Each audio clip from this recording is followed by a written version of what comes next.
Bonjour à toutes et à tous, aujourd'hui on s'attaque à un des véhicules... Joyeux anniversaire Théo! Joyeux anniversaire! Joyeux anniversaire! Norbert, c'était il y a plus d'un mois passé, mais merci. Bon, je disais... Stop! Tiens, voilà un petit cadeau! Merci Norbert, mais il fallait vraiment pas. Bon, Mais tu l'ouvres pas? non, j'imagine que c'est sûrement encore une crasse, donc on verra ça après. Allez, s'il te plaît! Ok.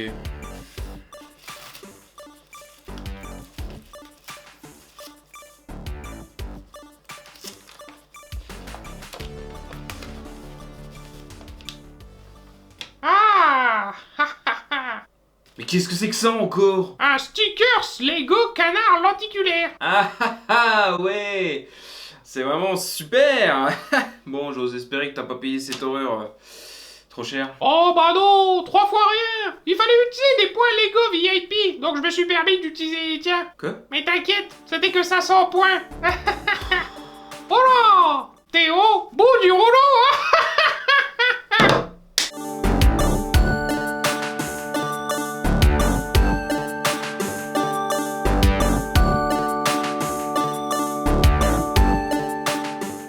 Aujourd'hui, nous allons parler du 75 337, le marcheur ATTE.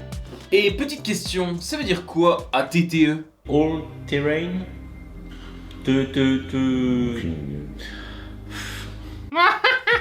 Amateur! All Terrain Tactical Enforcer. Oh non, mais pitié!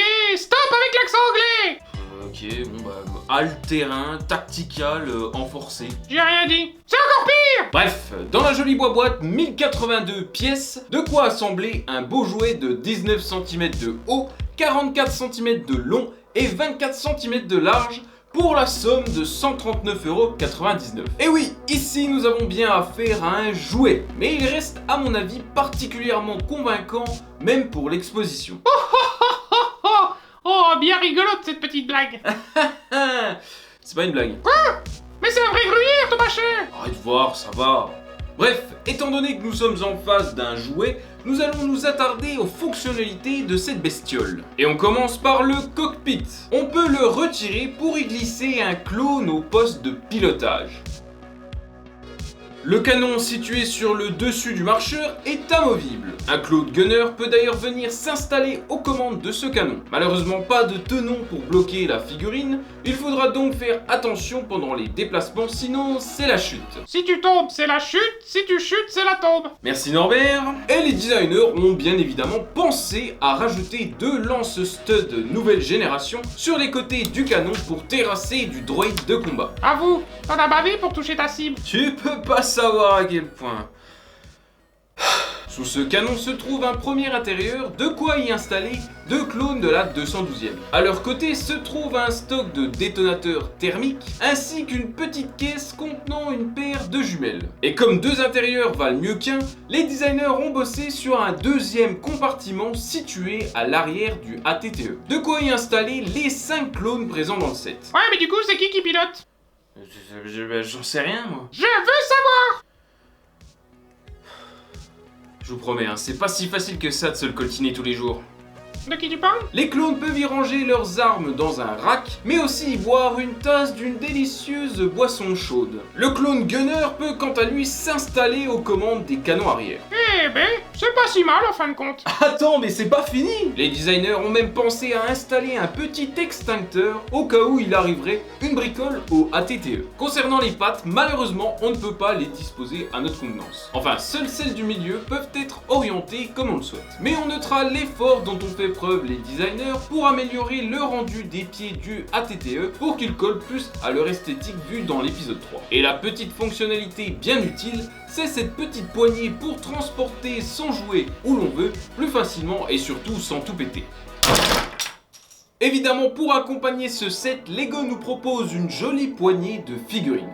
8 figurines pour être plus précis. Wow, c'est trop cool! 8 figurines certes, mais dont 3 droïdes de combat. Ah ouais, super. Toujours pas de changement pour ces droïdes, c'est du vu et revu. Et il me vient une question, pourquoi ne pas avoir proposé un super droïde de combat pour apporter un petit peu de diversité? Ça aurait été raccord avec la scène dont il est question et surtout ça aurait permis à Lego de ressortir ce droïde qui n'a pas pointé le bout de son nez dans la gamme depuis 2015. L'occasion ratée de nous proposer une version avec une topographie par exemple. On passe du côté République avec cette fois-ci les clones du 212e bataillon. De très jolies figurines avec un souci du détail vraiment aux petits oignons. J'avoue être particulièrement friand de ces versions endommagées. La bonne nouvelle c'est que ce clone est fourni en 3 exemplaires dans cette boîte. Pardon?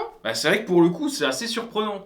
On a déjà été habitué à plus de mesquinerie de la part de Lego. Mais elles disposent toutes d'un défaut de taille. La pointe orange de leur casque est coupée. Ce qui n'est absolument pas le cas sur les visuels officiels. Et là, sincèrement, je ne comprends pas comment c'est possible. Ce problème n'étant pas présent sur la version de 2014 par exemple. Finalement, c'est presque de la publicité mensongère, leur visuel officiel. En quelque sorte, oui. Autre détail qui a été particulièrement mal perçu par les fans, c'est la présence de ces trous sur les côtés. Je comprends sur le principe, mais finalement c'est un choix judicieux pour gagner en jouabilité. Je ne sais pas si vous avez eu le 8014 Clone Walker Battle Pack de 2009 étant gamin. Personnellement, j'en garde un excellent souvenir parce qu'il était livré avec un petit sachet d'accessoires, de quoi customiser nos clones. Et ici, avec ce ATTE, les enfants et grands-enfants auront à nouveau la possibilité de le faire. Ce qui n'était pas possible avec les anciens casques de clones phase 2. Et ça, c'est vraiment chouette. Bon, par contre, le sachet est beaucoup moins fourni en accessoires. Et pour terminer, on retrouve le visage du clone sous son casque. Ensuite, une magnifique figurine de clone Gunner. C'est sans aucun doute ma figurine préférée de ce set. Les détails sur le torse sont finement retranscrits avec cette épaulette noire qui s'étend à la fois à l'avant et à l'arrière du torse. Pour le casque, c'est le même combat. On retrouve même les détails sur le devant qui représentent l'isolation acoustique dont sont pourvus les casques des clones artilleurs. Et comme ses autres congénères, il dispose d'un visage de clone classique sous son casque. Et pour terminer, le très attendu... Commandant Cody! Eh oui, le commandant CC2224, aka Cody, apparaît pour la première fois en version phase 2. Tous les détails caractéristiques du personnage sont là, jusqu'au jetpack dans le dos. Oh bah tiens, tu roules pas parce qu'il est pas en brick build?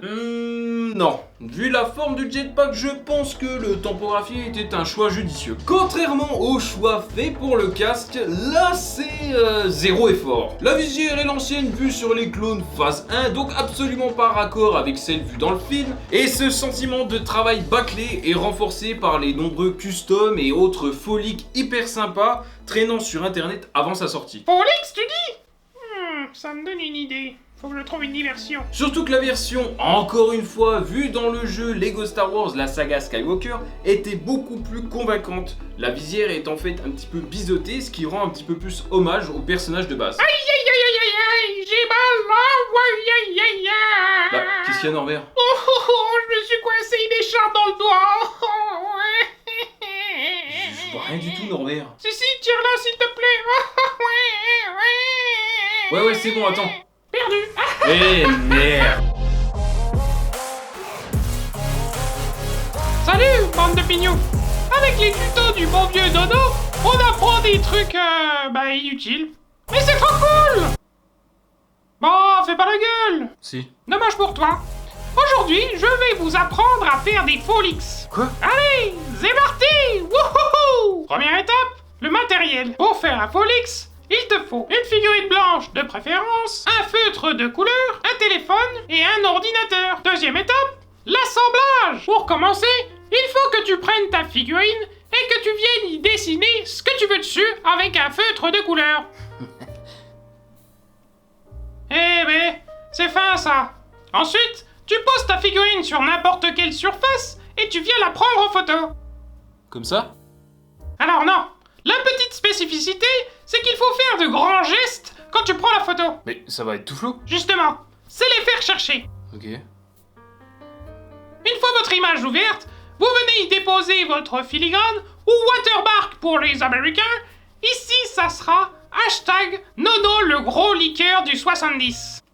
C'est complètement audace comme nom. Mais je t'emmerde mon petit pote. Quel manque d'éducation. Et voilà, vous allez pouvoir inonder Instagram et devenir hyper connu comme tous les gros influenceurs américains. Parce que oui, vous pouvez aussi utiliser le hashtag LegoLeaks, même si ça n'est pas du leaks, pour vous donner un max de visibilité. Regardez, même Hotbricks, notre bien-aimé, l'utilise. Pardon?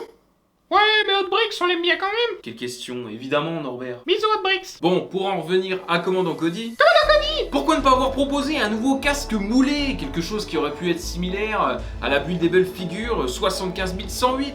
Ça aurait été quand même vachement plus sympa. Bah ouais, grave. Ouais, mais avec du recul, bah le choix de Lego, il est juste assez logique. Comment? Bah ouais, pourquoi faire des efforts et investir de l'argent alors que le minimum syndical suffira largement à vendre des palettes entières de ATTE seulement parce que la figurine de Cody est dans la boîte. Cette figurine étant tellement attendue, je pense que beaucoup ne feront pas la fine bouche et seront simplement contents que Lego ait pris la peine de réaliser leur personnage favori en version Lego. C'est dommage parce que sous le casque, Lego fait l'effort d'y mettre le vrai visage de Cody avec sa belle cicatrice. Et l'expression du visage de Cody rappellera aux plus nostalgiques la fameuse expression du Angry Claw, ce qui est un joli clin d'œil. Pour en finir avec cette figurine, j'aurais pas dit non à un petit hologramme de l'empereur en supplément. Ça aurait été sympa histoire de se refaire la scène de l'ordre 66.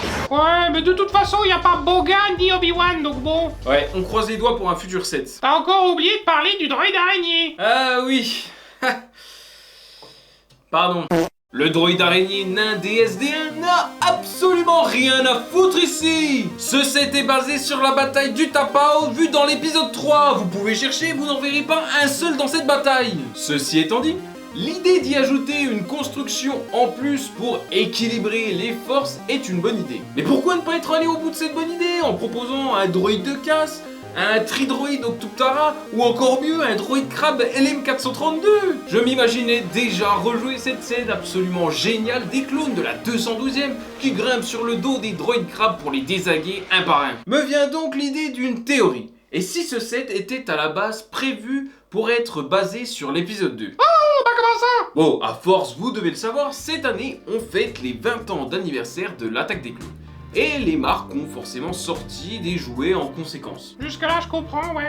Et si Lego avait eu l'idée de changer ses plans à la dernière minute pour transformer son ATTE prévu pour les 20 ans de l'anniversaire de l'attaque des clones en version épisode 3 dans le simple et unique but d'y fourrer le commandant Cody. Cody a toujours été énormément réclamé, mais depuis l'affaire de la canonnière UCS, Lego a sans doute pu quantifier cette demande. Est-ce que c'était pas l'occasion ou jamais de caler cette figurine dans un set un peu cher, histoire de faire passer à la caisse beaucoup de fans de ce personnage? Le ATTE était prêt, il suffisait juste de changer les figurines, d'où la présence de ce droïde araignée qu'on voit que dans l'épisode 2 et pas du tout dans l'épisode 3. Pour étayer ma théorie, ce pack de clones sorti dernièrement, au même titre que le Battle Pack de Snowtrooper venait remplir le AT-AT UCS, ce pack aurait pu servir de pack de remplissage pour ce ATTE, possiblement basé sur l'attaque des clones. Mais du coup, ce pack vous permet tout de même, si vous le souhaitez, de switcher votre ATTE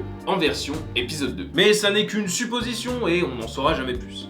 Mais le choix de Lego pour une version épisode 3 reste une excellente idée et ravira même beaucoup plus de fans. Personnellement, je n'ai pas boudé mon plaisir avec ce set. Il m'a évidemment rappelé cette partie de mon enfance où je chialais avec mon frangin dans le rayon Lego du Maxi Toys pour obtenir le 7675 ATTE Walker. Sans avoir gain de cause, évidemment. Encore heureux. Mais c'est bien à Noël 2014 que mes parents m'ont offert mon premier ATTE, le 75019. Un très beau cadeau que j'ai bien évidemment fini par revendre. Mais quelle vermine ce type! Alors forcément, ce nouveau ATTE est pour moi une véritable bénédiction. J'ai l'impression de retrouver mon vieux pote ATTE de 2014. Bref, ce set est génial à consommer sans modération. Eh ben, je sais même pas quoi rajouter. Ah si! Ça faisait longtemps? C'est pour faire plaisir à Petit Tournesol. Bon, j'espère que notre cher petit tournesol est satisfait. Je peux peut-être lui donner une autre dose pour me faire pardonner. Non merci Norbert. Salut les pédiophs! Wouhou!